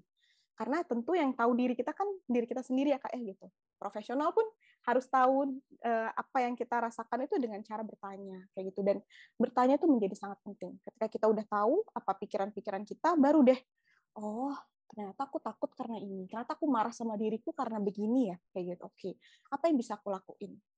Kalau misalnya kita tidak terbiasa dengan hal itu, sulit pasti Kak gitu, karena cara self awareness kayak gitu itu adalah keterampilan hidup yang mana itu dilatih. Enggak lah dari lahir kita udah langsung oh ternyata aku tuh tarik nafas dulu gitu itu kan enggak ya, enggak, dari kecil kita tidak diajarkan seperti itu gitu. Jadi itu adalah latihan yang perlu untuk dikonsistenkan gitu setiap harinya kayak gitu. Nanti kalau udah terbiasa pasti akan lebih mudah kok untuk ketika kita mengalami peristiwa negatif, kita jadi bukan yang langsung bisa, tapi lebih mudah gitu untuk bisa menerima gitu. Oh, oke, ternyata begini, ternyata begitu, kayak gitu. Kayak gitu sih Kak, kalau dari aku ya. Thank you banget Kak Putri. Ini bener mengutip ada Kak Arom yang bilang nih materinya daging banget. Bahkan jawabannya juga sangat-sangat bagus banget Kak, dan sangat-sangat relatable materinya. So thank you banget. Mungkin ini udah banyak yang bertanya, ada yang nanya di chat Zoom juga, ada yang nanya di Slido. Tapi sebelumnya mungkin aku mau ngasih ke Karian, ada yang mau ditanyain dulu Kak sebelum kita mulai masuk ke pertanyaan-pertanyaan yang udah banyak banget. Mungkin Karian juga ada yang mau nanya langsung nih ke Kak Putri. Langsung konsul ya ceritanya. Mungkin lebih ke arah ini sih. Tadi sepanjang ngedengerin Kak Putri cerita berbagi tentang ilmunya yang mengenai kegagalan dan manajemen kegagalan gitu kan. Mungkin di antara kita juga jadi banyak yang flashback gitu ya ke masa lalu, dan termasuk aku sendiri jadi ingat gitu sama cara-cara nanganin kegagalan, dan salah satu yang sampai sekarang masih dipakai adalah si ini nih. Mungkin Kak Putri tahu juga ya yang Five Stages of Grief. Iya. Mungkin apa ya? Ini nanti kalau misalnya salah Kak Putri bisa ditambahin. Satu hal yang ku amini saat ini adalah ketika ada kegagalan terjadi, ya udah dinikmatin aja. Karena emang prosesnya emang harus terjadi dan harus diterima gitu. Kan kalau misalnya di Five Stages of Grief itu ketika terjadi kegagalan, kita pas pertama pasti bakal denial. Ya udah, ketika saat denial, oh iya emang lagi di fase ini. Tapi nanti setelah denial ada fase-fase berikutnya tuh. Habis denial bakal marah-marah sendiri, bakal kesel sendiri. Terus habis itu bakal ngerasa apa namanya? Tahap ketiga apa ya? Habis anger, bargaining kalau nggak salah. Beginning. Iya, mencoba inilah ya, mencari pembenaran dan lain sebagainya. Habis itu masuk ke tahap depresi, baru akhirnya bisa tuh nerima. Jadi ketika kita ngalamin kegagalan, ya udah diterima aja dulu, dinikmatin prosesnya. Kalau misalnya emang lagi kesel, ya udah diterima aja dulu keselnya. Nanti saat udah mulai acceptance, baru bisa mulai berpikir jernih biasanya. Dan ketika udah masuk ke tahap acceptance, baru deh coba cari solusi ke pihak eksternal, misalnya dengan bantuan curhat ke psikolog, atau mungkin menggunakan layanan relief bisa jadi salah satu yang bisa kita jadikan coping mechanism juga ya tadi kalau istilahnya. Ini maaf nih kalau misalnya salah-salah istilah gitu ya. Gitu sih. Jadi kayak ingat tadi aja Five Stages of Grief. Thank you Karian untuk sharing. Berarti benar tadi nge-recap dari yang Kak Putri sama Karen bilang. Pertama self-awareness tuh paling penting ya. Kedua self-acceptance juga gitu untuk tahu. Mungkin nggak apa-apa kayak kita ada rasa denial, tapi kita tahu itu kita di stage itu. Gitu. Iya. Oke, thank you Karian. Dan ini mungkin udah ada banyak pertanyaan nih gitu. Sebenarnya kita bakalan masuk ke slide dulu, tapi ini ada pertanyaan-pertanyaan juga di kolom chat. Jadi mungkin yang nanya di kolom chat box nih, mungkin mau tanya langsung nggak nih? Ada Kak Gemela, sorry kalau salah penyebutan. Kak Gemela Zuniga. Halo. Halo Kak. Halo Kak. Hai, selamat pagi, menjelang siang. Kak Gemela mau nanya langsung? Boleh ya. Kak, aku punya pertanyaan. Ini jadi sebenarnya pengalaman pribadi sih. Tapi intinya tuh kan kita sebenarnya udah ngelewatin permasalahan itu, masa lalu itu, dan kita udah ke step yang selanjutnya gitu kan ya. Dan udah punya lingkungan yang bagus, support system yang bagus gitu. Tapi terkadang ada 1-2 hal gitu kan, kadang kalau kita ngobrol sama orang, atau bahkan kadang ke pasangan sendiri, ada satu momen yang bikin kita tuh jadi keinget lagi gitu dengan masa lalu itu. Jadi hal apa yang pertama harus kita lakuin biar nggak ke-trigger gitu Kak. Jadi nggak langsung yang down, marah gitu, langsung yang langsung tiba-tiba ada yang orang lebih ekstrim, kadang langsung putus sama pasangannya karena nginget yang dulu-dulu gitu. Terima kasih, itu aja sih Kak. Thank you, Kak. Mungkin boleh dijawab, Mbak Putri? Oke, baik. Terima kasih ya. Wah, itu relate banget ya pertanyaannya. Oke, jadi kalau misalnya dari aku sih, pertama, kadang kalau misalnya kita punya pengalaman yang buruk gitu ya, kan kita tuh ada yang istilahnya kita memaafkan tapi tidak bisa melupakan, kayak gitu ya. Jadi ketika kita ingat-ingat peristiwa masa lalu tuh kok kayaknya ketika kita apa ya, ke-trigger gitu, langsung emosinya tuh negatif kayak gitu. Kalau aku sih pertama ketika ngerasain itu tentu aku apa ya, menyadari dulu gitu. Kembali lagi nyadarin dulu kalau misalnya lagi karena nginget peristiwa itu pengen nangis karena sedih dan sebagainya, ya udah nangis aja kayak gitu. Kalau misalnya lagi pengen aduh kok kesel banget ya sama diri sendiri bla bla bla, aku tuh biasanya ngelakuin journaling kayak gitu. Journaling itu menjadi salah satu hal yang apa ya, menjadi salah satu yang cukup efektif ya. Dan ini beberapa klien juga saya biasanya melakukan itu gitu ya, kita bareng-bareng melakukan journaling. Jadi ketika kita punya perasaan emosi apa bla bla bla bla, kita tulis kayak gitu. Jadi biar benar-benar, karena kalau misalnya kita cuma menyadari gitu ya, kita sadarin ke diri sendiri tanpa kita tulis tuh kadang tuh suka kemana-mana gitu pikirannya. Jadi itu ditulis kayak gitu. Kemudian ketika ke-triggernya itu sama pasangan, misalnya pasangan suka ke-trigger dengan peristiwa-peristiwa itu, coba deh untuk diskusiin. Kenapa sih kok kamu ngangkat kasus itu kayak gitu? Aku punya perasaan yang kayak gini nih. Aku rasanya kok nggak enak banget ya, nggak nyaman banget ya. Dan menurut saya itu adalah salah satu cara untuk saling terbuka ya sama pasangan ya. Bukan yang jadinya untuk yang, kok kamu gini-gini sih, kok kamu gini-gini sih kayak gitu. Tapi lebih ke aku tuh rasanya ketika nginget-nginget peristiwa itu tuh sedih banget loh. Menurutku karena begini deh kayak gitu. Itu jadi salah satu cara kita untuk bisa saling terbuka dan apa ya, menjadi komunikatif gitu sama pasangan. Oh, ternyata pasanganku tuh ketika diungkit masalahnya ini dia nggak nyaman. Oke, berarti aku kayaknya jangan ngungkit-ngungkit itu lagi ke depannya. Karena kalau misalnya kita cuma bilang, aku marah nih sama kamu karena kamu nggak gini-gini, kan nggak tahu ya alasannya apa, nggak tahu kayak gitu. Jadi mungkin itu jadi salah satu cara untuk bisa saling terbuka dan saling berproses bareng-bareng sih. Menurut saya sih kayak gitu ya. Kayak gitu. Semoga terjawab ya, Kak. Makasih, Kak. Thank you, Kak Putri. Nah, ini sekarang udah banyak banget. Tadi aku sambil ngintip ya, ada banyak pertanyaan di slide juga. Mungkin Dita boleh minta tolong untuk di-share. Nah, teman-teman yang tadi ngechat di Zoom, mungkin kalau mau dipindahin pertanyaannya juga ke slide boleh banget nih. Jadi biar kita sama-sama ngecek pertanyaan-pertanyaan di slide. Ini ada pertanyaan yang paling banyak ditanya ini, Kak. Ada 6 thumbs thumbs up, itu ada yang nanya dari Kak Intan, kegagalan beruntun membuat saya kurang percaya diri, bahkan dalam mengerjakan hal-hal sederhana. Apa yang sebaiknya dilakukan untuk mengembalikan kepercayaan diri? Oke, baik, terima kasih nih. Ini juga ya banyak banget pasti yang relate sama pertanyaan ini untuk mengembalikan. Karena ketika kita udah ngomongin tentang kepercayaan diri itu kan adalah ketika kita yakin sama kemampuan kita gitu ya. Ketika kita yakin sama kemampuan diri kita. Saya itu paling sering memberikan kalau misalnya udah terkait dengan kepercayaan diri ini adalah kayak mengidentifikasi kelebihan dan kelemahan kita, keberhasilan dan kegagalan kita. Jadi kita tuh nggak cuma ngelihat dari satu perspektif aja, dari kegagalan itu. Yang tadi tuh ada yang namanya magnifying gitu ya. Itu tuh kan kita membesar-besarkan kegagalan kita, tapi kita meminimalisir, merendahkan kelebihan kita. Gitu. Dan orang-orang yang biasanya mengalami kegagalan terus percaya dirinya menurun, biasanya karena seperti itu. Jadinya cobalah untuk melihat dari dua perspektif dari yang berbeda dari dirinya rekan-rekan. Ada juga yang namanya jadi saya lupa deh istilahnya apa mendadak.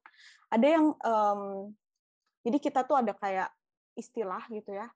Jadi kita ngelihat diri kita sendiri, kemudian kita minta orang lain itu memberikan feedback tentang diri kita sendiri. Kita memberikan kelebihan kita apa, kelemahan kita apa, kemudian kita tanya ke orang lain, menurutmu, orang-orang terdekat kita ya tentunya yang kenal sama kita, menurutmu aku tuh orangnya seperti apa sih? Gitu. Menurutmu aku tuh kekurangannya apa sih? Gitu. Jadi kita tuh bisa berpikir secara di luar dari pikiran-pikiran yang negatif itu tadi, kayak gitu. Dan beberapa klien, beberapa orang itu cukup terbantu dengan hal itu. Gitu. Jadi coba mungkin di sini Kak Intan bisa list gitu, kelebihannya apa, kelemahannya apa gitu ya, mungkin keberhasilannya apa, kegagalannya yang dirasa gagal itu yang seperti apa, kemudian tanya ke orang lain, perspektif orang tentang dirinya Kak Intan tuh seperti apa sih, kayak gitu. Masa sih cuma isinya gagal doang? Pasti adalah kelebihannya. Dan ketika kita udah bisa melihat dari dua perspektif yang berbeda, kita mulai untuk yang namanya kembali nih kepercayaan dirinya. Yes, Johari Window. Terima kasih Kak Febi. Saya lupa tadi istilahnya. Iya, kayak gitu. Johari Window. Gitu. Jadi di sini Kak Intan bisa nih untuk mulai mengembalikan kepercayaan dirinya secara pelan-pelan. Kayak gitu. Mungkin itu salah satu tips ya yang bisa untuk dilakukan gitu untuk step awalnya. Semoga terjawab. Thank you Kak Putri. Mungkin kalau dari kalian ada yang mau ditambahin Kak? Waduh, kalau jawaban dari saya udah pasti tidak berdasarkan ilmu ya. Tapi ini lebih ke berdasarkan pengalaman yang pernah dirasain aja. Karena pernah ngerasa kayak gitu, benar-benar di masa lalu tuh ngerasa kegagalan kayak terjadi terus-terusan dan lain sebagainya gitu kan. Sampai akhirnya teringat baru disadarkan sih soal ini beberapa waktu lalu. Bukan baru disadarkan mungkin lebih tepatnya, baru keinget kembali ternyata cara mengembalikan kepercayaan diri itu kayak gitu loh.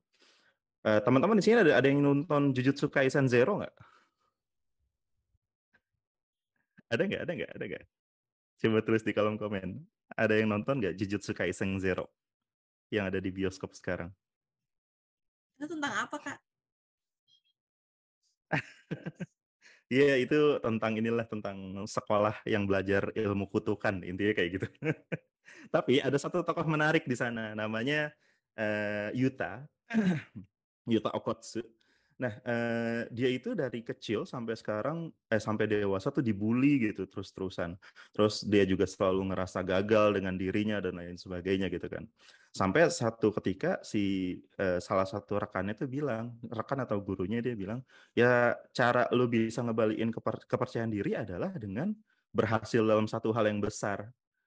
Jadi itu yang harus kita coba cari sih sebenarnya. Gimana caranya bisa berhasil dalam satu hal yang besar. Dan itu kan ada banyak elemen yang mendukungnya.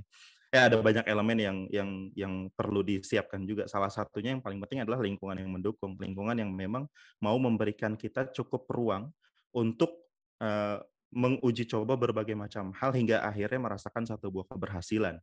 Dan itu juga yang saat ini lagi saya alamin juga tuh di Flip.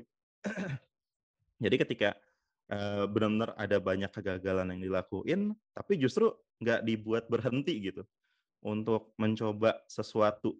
Justru malah dikasih ruang kreasi yang cukup luas hingga akhirnya ngerasain satu momentum, wah ternyata bisa berhasil. Nah pada saat kita ngerasain satu buah keberhasilan itu, jadi muncul lagi kepercayaan dirinya, jadi pengen nyoba sesuatu yang baru lagi, pengen berhasil lagi kayak gitu.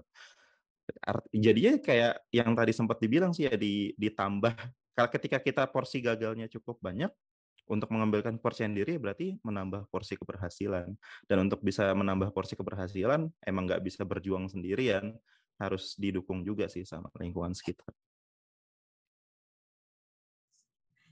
Thank you banget Karian. Berarti kita tuh emang jangan cuma fokus sama kegagalan kita ya, tapi justru cari satu. Pasti ada kan dalam hidup kita ada satu momen keberhasilan itu, dan itu yang harus sebenarnya kita pikirin ya gitu. Kalau misalnya kita cuma pikir sama kita magnifying kegagalan terus, itu kita nggak akan pernah bisa ngelihat nih gitu momen saat kita berhasil juga gitu. Karena kan tadi kayak Kak Putri pernah bilang kan up and down kan dalam hidup juga kayak gitu. Semoga menjawab ya Kak Intan. Oke, terus next ada pertanyaan kedua nih dari Agan, nanya di titik stage ada pokoknya intinya di titik atau stage apa kegagalan itu masih tolerable atau acceptable nih? Apa setiap gagal itu tolerable aja biar tersadarkan? Oke, ini kira-kira seperti apa nih Kak? Oke, aku dulu. Oh ya boleh Kak Putri dulu, Oh, nanti bisa balik. oke. Baik. Setiap gagal tuh tolerable ya.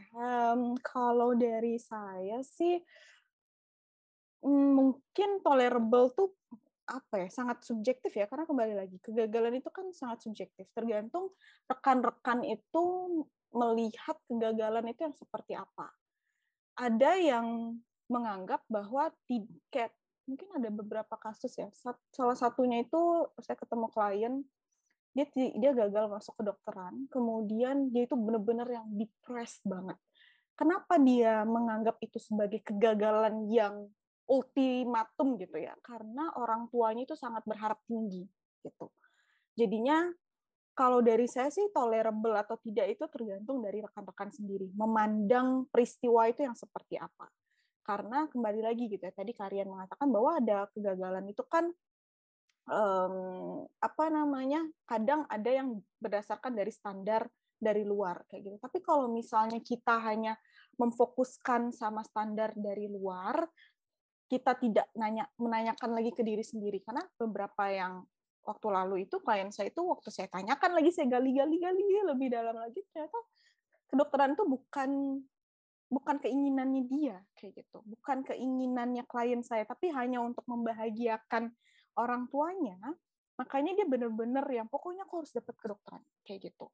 Sehingga ketika dia tidak mendapatkan kedokteran, wah itu self blaming-nya tuh tinggi banget kayak gitu. Jadi dia ngerasa bahwa itu nggak tolerable kegagalannya. Justru waktu dia setelah itu dia akhirnya mencari untuk fakultas-fakultas lain kayak gitu, dia gagal-gagal terus tuh kayak gitu. Tapi dia ya udah gitu, dia terus aja jalan kayak gitu, karena mungkin itu lebih ke pemaknaannya dia ya, pemaknaannya terhadap kalau nggak masuk kedokteran aku tuh orang yang gagal, karena orang tua aku akan berpikir aku orang yang gagal kayak gitu.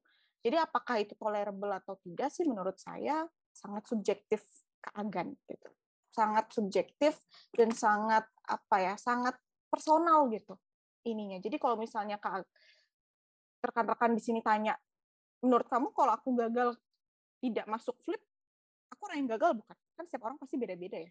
Gitu. Tergantung lagi, apakah rekan-rekan memandang diri rekan-rekan itu orang yang gagal atau tidak, kemudian peristiwa itu adalah kegagalan atau bukan. Gitu. Dari saya sih gitu ya. Itu sih Kak Sarah. Semoga menjawab ya. Sorry masih di mute. Thank you Kak Putri. Kalau Karen ada yang mau ditambahin? Ini mungkin jawaban dari saya bakal agak sedikit aneh, tapi nanti mohon diperbaiki ya Kak Putri ya. Kalau menurutku nggak semua kegagalan tolerable ya. Tergantung impact yang dihasilin dari kegagalan tadi. Mungkin kalau misalnya dampaknya masih di level ke diri sendiri dan atau sebagian kecil orang itu mungkin masih bisa ditoleransi gitu kan. Tapi kan biar bagaimanapun kita hidup di dunia yang berdampingan sama orang lain. Artinya semakin dampaknya besar, bisa jadi ada peluang tidak mudah untuk ditoleransi karena dampak kehancurannya terlalu besar untuk lingkungan sekitar. Apalagi misalnya sampai ke ngehancurin nama perusahaan atau mungkin ngehancurin negara gitu kan. Itu kan agak sulit gitu kan untuk ditoleransi. Tapi apakah kehidupannya berakhir? Enggak. Bisa jadi memang berakhir untuk di lingkungan sosial itu. Tapi ketika dia pindah ke satu tempat, dia kan bisa mulai sesuatu yang baru lagi gitu kan.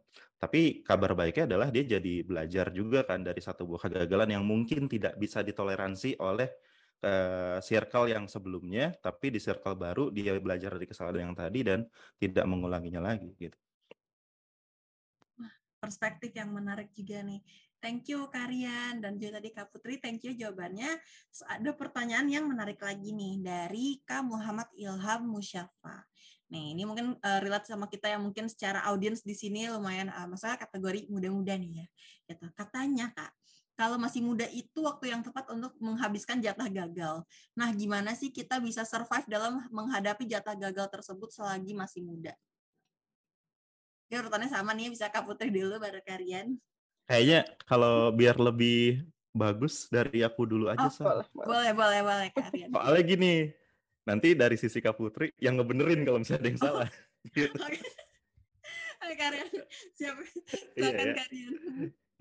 Nih. Halo. Iya. Nah, suaraku kedengeran kan nih? Atau enggak? Kedengeran, Kak? Kedengeran. Oke. Pertama ya soal jatah gagal. Menurutku sendiri jatah gagal tuh unlimited ya. Maksudnya bukan cuma di masa muda gitu jatah gagalnya, tapi sampai kok mati? Sebentar. Masuk, Kak. Kayaknya. Oh, masuk. Nggak, Masuk suaranya. layarnya mendadak berpindah. Oke. Kalau menurutku sendiri jatah gagal tuh unlimited sampai kita mau mati nanti pun juga tetap aja ada tuh kegagalan-kegagalan yang terjadi. Tapi yang bertambah apa sih? Yang bertambah tuh kemampuan kita untuk mengatasi kegagalan yang serupa. Kita tuh jadi lebih kuat, jadi lebih tahu soal gimana cara ngatasin kegagalan yang udah pernah terjadi dulu gitu. Kenapa banyak istilah habiskan jatah gagal di masa muda? Sebenarnya itu berkaitan erat juga dengan memaksimalkan masa belajar jadinya di masa muda.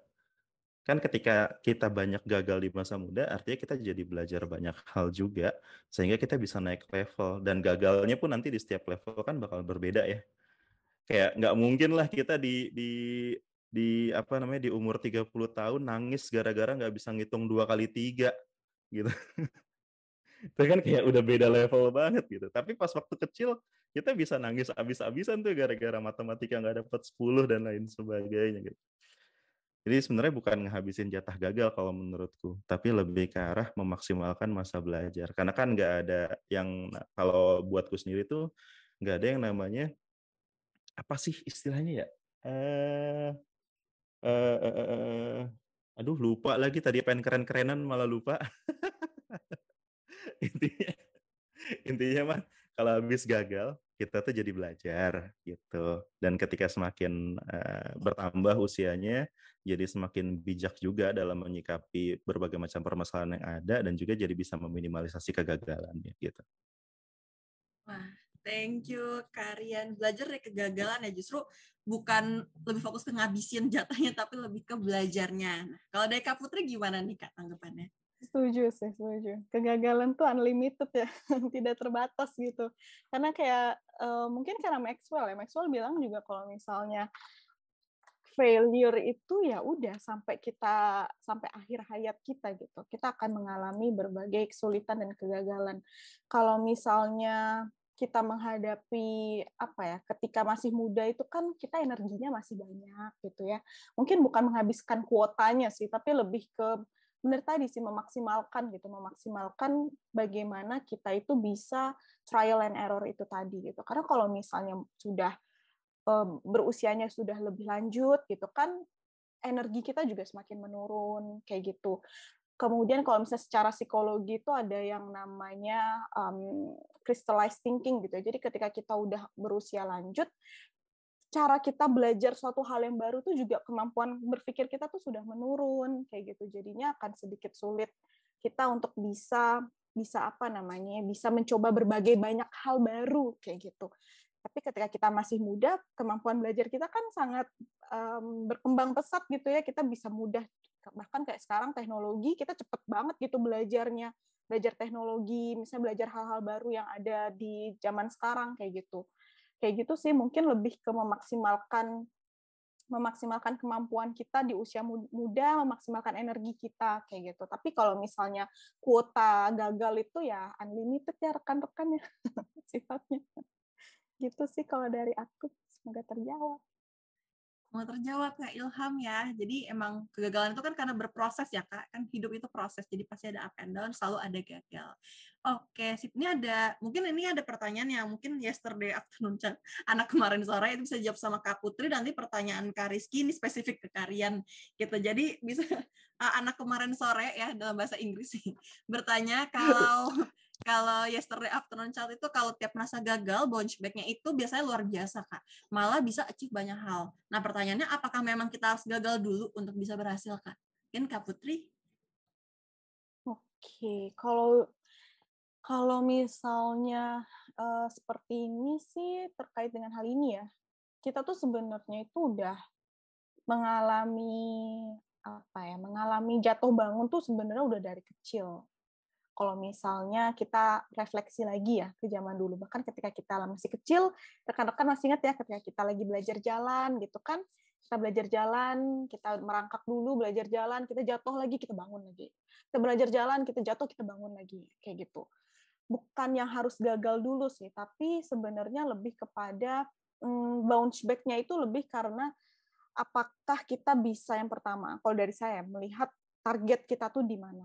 Kita tuh sebenarnya pengennya apa sih, tujuannya apa, kemudian ada passion kita seperti apa, kayak gitu, ketertarikan kita untuk dorongan ya, menjadi motivasi kita untuk mendapatkan tujuan kita, kemudian tidak terlepas lagi sih ya, pasti dari dukungan sosial kita, kayak gitu. Kadang orang yang punya resiliensi yang bagus, ketika kita bicara bounce back, ini berkaitan dengan resiliensi, kita tidak bisa untuk yang namanya memungkiri adanya faktor dari dukungan sosial kayak gitu. Ketika kita punya dukungan sosial yang bagus, misalnya orang tua kita gitu ya, dia bisa mendukung kita gitu secara full. Ketika kita gagal, kita tuh akan jadi lebih mudah gitu untuk bangkit lagi kayak gitu. Jadi kalau misalnya pertanyaan apa memang kita harus gagal dulu, menurut saya sih dari kecil kita udah jatuh bangun ya gitu. Dan mungkin sekarang ini kegagalan itu jadi lebih terserap lagi kayak aduh ini benar-benar kegagalan yang sebenarnya gitu. Itu tuh mungkin karena perkembangan kita gitu, perspektif kita udah mulai lebih terasah, kita udah mulai bisa untuk merasa-rasakan oh kegagalan tuh yang seperti ini, aduh jatuh bangun tuh ternyata yang seperti ini ya, kayak gitu. Kalau dari saya sih seperti itu. Semoga terjawab ya, Kak, yesterday. Yesterday, thank you Kak Putri. Oke, next kita ini dua pertanyaan terakhir ya kan, ternyata waktunya aku ngeliat udah hampir habis nih. Jadi untuk Kak Rizky ini ada dua pertanyaan, satu pertanyaan untuk Karian, satu pertanyaan untuk Kak Putri. Mungkin untuk Karian dulu nih, bagaimana tips motivasi diri sendiri setelah mengalami kegagalan, terutama dalam bisnis dan kehidupan, terutama di masa pandemi? Pertama nangis dulu. Apa ya namanya sedih kan, ya udahlah dinikmatin aja dulu. Nanti nunggu ya tadi sih kaitannya sama yang 5 stages of grief ya. Alhamdulillah saat ini tuh udah cukup aware gitu. Oh iya, gue lagi denial. Ya udahlah gitu kan. Sampai akhirnya nyampe ke masa acceptance baru bisa berpikir dengan tenang, bisa susun rencana lagi. Saya pas saat-saat awal ya udah dilalui aja dulu fase-fasenya. Kalau mau nangis silakan nangis. Kalau mau bongong-bongong dulu silakan bongong-bongong dulu. Mau kabur dalam tanda kutip silakan kabur dulu gitu kan. Tapi tetap jangan lupain tanggung jawab utama. Habis itu baru ketika udah cukup tenang, ketika udah cukup stabil kondisi emosinya, ya udah susun rencana baru lagi. Karena kan nggak bisa berhenti di situ ya gitu kan. Dan satu hal yang gue ngerasain banget baru benar-benar bisa gerak tuh ketika punya satu tujuan yang besar sih. Kayak apa namanya? Apa ya? Bisa dibilang gini. Dalam 29 tahun terakhir, ini salah satu sudut pandang kegagalan juga ya. Kegagalan dari sudut pandang ekonomi dari sisi pribadi gitu. Dalam 29 tahun terakhir itu tuh sama sekali nggak punya tabungan apapun. Dan ngelihat teman-teman di sekitar, ini lagi-lagi faktor eksternal juga, jadi ngerasa gagal juga gitu kan. Wah, ini gagal banget nih udah umur 30. Udah mau umur 30 nggak punya tabungan. Dan itu sah-sah aja ya definisi gagal buat diri sendiri gitu kan. Hingga akhirnya ketika ada satu momen yang menggerakkan untuk bisa punya tabungan, jadi bisa berusaha maksimal gitu kan. Jadi bisa mikirin strateginya. Padahal soalnya kan kalau misalnya kita cuma mengutuk diri sendiri ya, cuma mengutuk diri sendiri, bersedih dan lain sebagainya, nggak bakal kelar-kelar gitu kan. Akhirnya harus nyediain tuh satu momen di mana kita udah nerima kegagalan kita dan harus mulai punya tujuan baru, dan dari tujuan baru itu kita jadi bisa susun rencana dan mulailah pencapaian-pencapaian kecil untuk bisa menuju ke arah sana sih gitu. Thank you, Karian. Nah, ini pertanyaan tadi yang satu lagi dari Kak Rizky, kayaknya correct me if I'm wrong, untuk kegagalan bisa dijadikan motivasi diri. Mungkin tadi udah sepintas terjawab ya, gitu. Jadi mungkin kita bisa lanjut ke pertanyaan yang yesterday afternoon chat lagi nih, gitu ya. Untuk Kak Putri, pertanyaan terakhir. Nah, teman-teman kalau misalnya nanti mau lanjut bertanya, nanti aku akan kasih kesempatan buat Kak Putri sama Karian promote nih cara untuk reach out-nya gimana sih gitu. Reach out mungkin bisa personally ke Kak Putri sama Karian. Ini ada pertanyaan terakhir dari Mas atau Mbak Yesterday. Kalau kebiasaan untuk blaming others ketika kita gagal, itu cara mengatasinya gimana ya, Kak?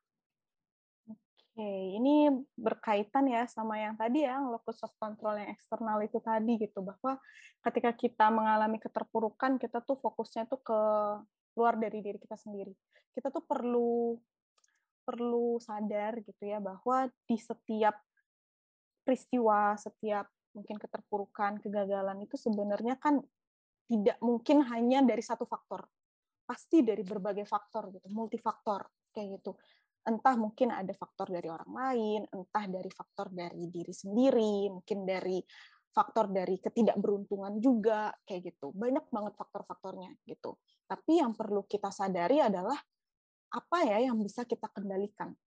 Kalau misalnya kita berusaha untuk mengendalikan hal-hal di luar dari diri sendiri, contohnya kita akhirnya menyalahkan orang lain. Kita berusaha untuk membuat orang lain melakukan sesuatu yang ada di luar dari kendali kita.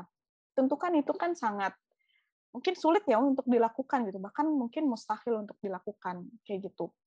Jadinya cobalah untuk mulai memfokuskan pada hal-hal apa yang bisa kita kendalikan. Contohnya tadi itu misalnya ketika kita mengalami keterpurukan, kegagalan gitu, coba untuk diamatin apa yang bisa aku pelajarin gitu.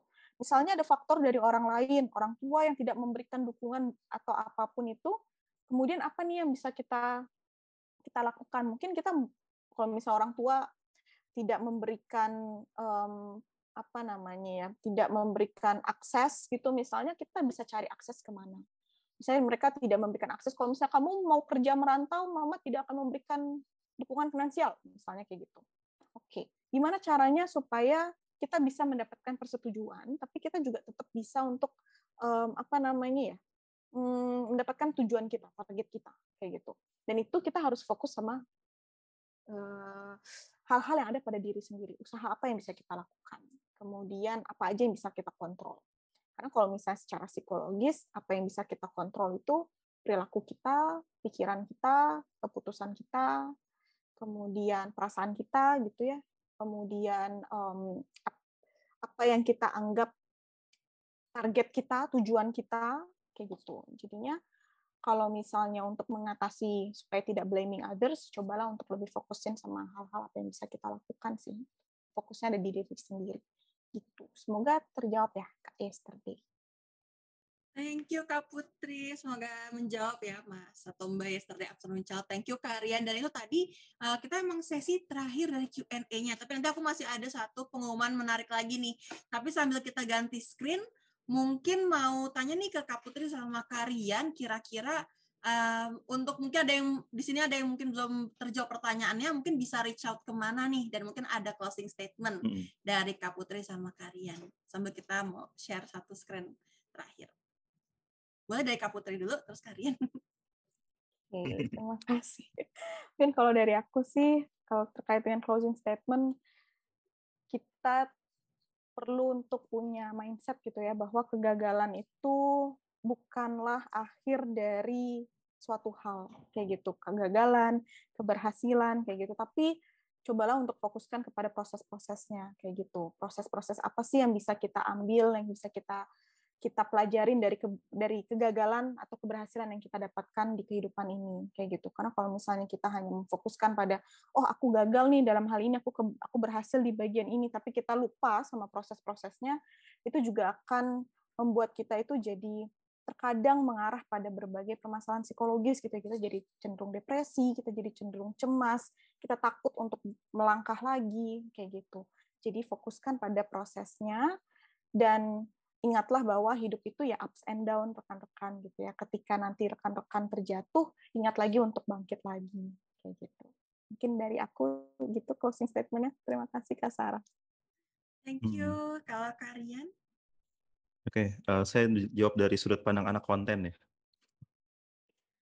Jadi gini, satu hal yang aku sadarin gitu ya, kan saat ini tuh kita hidup di dunia media sosial, di mana setiap orang tuh bakal posting berbagai macam hal yang menyenangkan buat dirinya. Dan itu secara nggak langsung juga akan menjadi faktor pembanding bagi diri kita. Kita tuh jadi secara nggak langsung ngebanding-bandingin diri sama orang lain. Padahal sebenarnya yang diposting sama orang lain itu cuma hal-hal menyenangkan aja. Dan ketika itu terjadi, ketika kita jadi ngerasa kok gue kayaknya gagal dibandingkan orang lain, ingatlah bahwa semua orang itu sebenarnya gagal.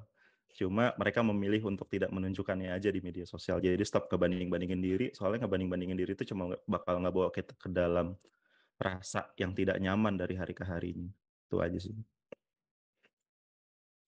Luar biasa, thank you banget buat Karian, buat Kak Putri. Semoga hari ini materinya tuh bermanfaat ya, insightful buat teman-teman. Juga thank you so much teman-teman, sekali lagi. Thank you banget Kak Putri, Karian untuk waktunya, untuk materinya yang sangat insightful. See you on the next Flip Level Up di sesi selanjutnya. Thank you everyone, bye-bye.